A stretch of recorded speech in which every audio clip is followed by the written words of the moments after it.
लाल किले के पास कैसे पहुंच गए और उनके पास 3000 किलोग्राम विस्फोटक सामग्री कैसे प्राप्त हुई, ये सुरक्षा की भारी चूक थी। पहले यूपी लीड कर लेना, अभी तो 27 है, अभी 27 आ रहा है ना, 27 की बात कर ले। सियासत में स्वीकार्यता सहभागिता पर निर्भर करती है, चाहे वो दल हो या फिर कोई नेता। बिहार में विपक्षी गठबंधन को मिली करारी हार के बाद सहभागिता और स्वीकार्यता दोनों पर बहस छिड़ गई है। विपक्षी गठबंधन की अगुवाई को लेकर बयानबाजी भी शुरू हो गई है। सपा मांग करने लगी है कि विपक्षी महागठबंधन की कमान अखिलेश यादव को दी जाए। सपा नेता रविदास मेहरोत्रा ने हाल ही में खुलकर इसकी मांग भी की थी। लाल किले के पास कैसे पहुंच गए और उनके पास 3000 किलोग्राम विस्फोटक सामग्री कैसे प्राप्त हुई, ये सुरक्षा की भारी चूक थी। इसमें किसी वर्तमान न्यायाधीश से पूरे घटना की जांच हो और इसमें जो भी दोषी और जिम्मेदार लोग हैं उनके खिलाफ कड़ी से कड़ी कार्रवाई होनी चाहिए। हमारा मानना है कि आतंकवादियों का कोई धर्म नहीं होता है और वो सिर्फ आतंकवादी होते हैं।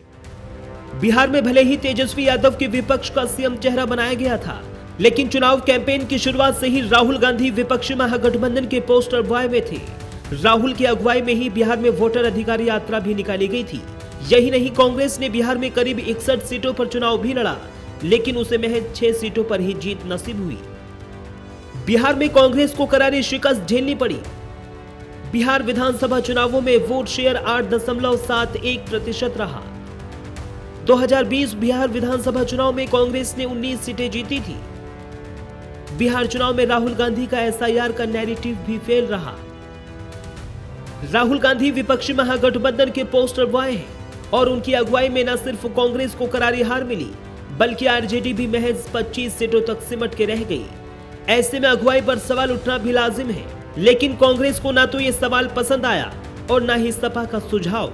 कांग्रेस सांसद इमरान मसूद ने सपा को महागठबंधन की कमान की जगह यूपी के चुनाव पर ध्यान देने की नसीहत भी दे डाली।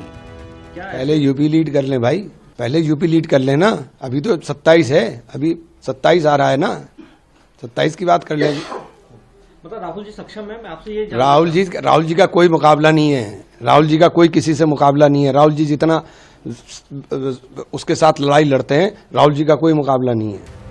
यूपी में साल 2027 में विधानसभा के चुनाव है, लेकिन महागठबंधन की कमान को लेकर अभी से बहस छिड़ गई है। लेकिन इस बहस के जड़ में सीटों की हिस्सेदारी है, जिसको लेकर बिहार में भी पेच फंसा था। यूपी में भी ये बहस नया नहीं है। बीते साल यूपी में 19 सीटों पर हुए उपचुनाव में भी कांग्रेस और सपा के बीच सीट बंटवारे को लेकर तकरार हुआ था। साल 2027 में भी राहुल और अखिलेश साथ चुनाव लड़ेंगे। अब इसको लेकर भी शंका के बादल मंडराने लगे हैं। नहीं, देखिए, मुझे ये इस फैसले के अंदर मैं नहीं हूं। मैं तो कांग्रेस का सिपाही हूं, मैं तो कांग्रेस का सिपाही हूं। फैसला पार्टी को करना है, तो मैं इस बारे में मेरी कोई राय मायने भी नहीं रखती है। और यूपी के अंदर अकेले जाना चाहिए? मैं कह रहा हूं ना कि ये फैसला पार्टी का है, पार्टी को लेना चाहिए। सबसे बड़ा सवाल है कि सपा के नेता क्यों चाहते हैं कि विपक्षी महागठबंधन की अगुवाई अखिलेश यादव को ही करें, जो जवाब में लोकसभा चुनाव में यूपी के नतीजों के अलावा कुछ नहीं मिलता। क्योंकि लोकसभा चुनाव छोड़ दिया जाए तो अखिलेश यादव भी चुनाव दर चुनाव नाकाम ही साबित हुए हैं। सबसे बड़ा उदाहरण तो यूपी का उपचुनाव ही है, जहां सपा करारी शिकस्त मिली थी, और ताजा उदाहरण बिहार है, जहां अखिलेश यादव सीएम योगी के सामने बेअसर रहे थे। बिहार में यूपी के सीएम योगी आदित्यनाथ ने एनडीए के लिए 31 चुनावी सभाएं और रैलियां की, जिसमें 31 में से 27 उम्मीदवार जीतने में कामयाब रहे। सीएम योगी का बिहार चुनाव में स्ट्राइक रेट 87% से अधिक रहा।